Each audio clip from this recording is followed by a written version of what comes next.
I'm the Executive Vice President of the Gateway Development Commission, which is the bi-state agency that's tasked with building the Hudson Tunnel project, which we'll talk about in a little bit. I've been in that job since April of this year, so still relatively new in the job. Before that, I spent 7 years as the president of Metro North Railroad. For those of you who know, Metro North is the commuter railroad that serves the northern suburbs of New York as well as part of the state of Connecticut. And for about 2 years at the same time, I was also the president of the Long Island Railroad. So I have a lot of background in public transportation. I'm really excited to talk about how Gateway is going to transform communities in New Jersey. That's awesome. Thank you so much. Up next, we have Joy Butts. And make sure I have your title the right way. I said VP Business Development, so make sure I'm getting everything right. Absolutely. Titles don't really matter. But it does when it works for it. It does when you work for it, so I want to make sure. So glad to be here. Joy Butts, I'm Vice President, Business Development Manager. I lead our business pillar nationally for our Community and Business Development Organization.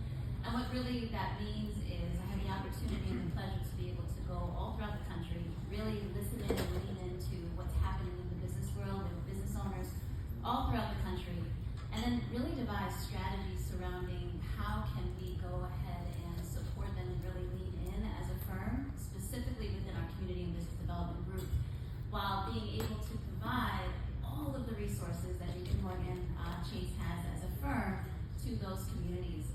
Before starting this role, I had the pleasure of starting as a senior business consultant.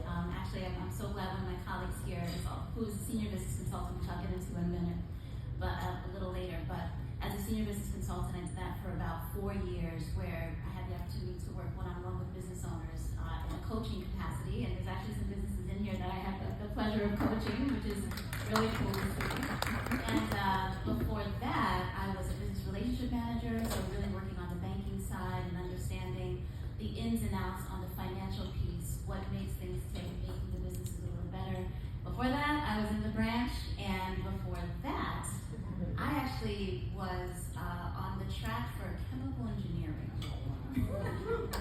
But I ended up in business and finance, and so I'm really excited to be here, and really just excited for this year to focus on ways that we can, from what I hear from communities, devise different programs to really support what it is that the communities need. I love that, and the reason I said titles do matter is because the amount of hard work, effort that you put in an institution like Chase is important, so your title and your work matters. So congratulations. Absolutely. Up next, we have, she is a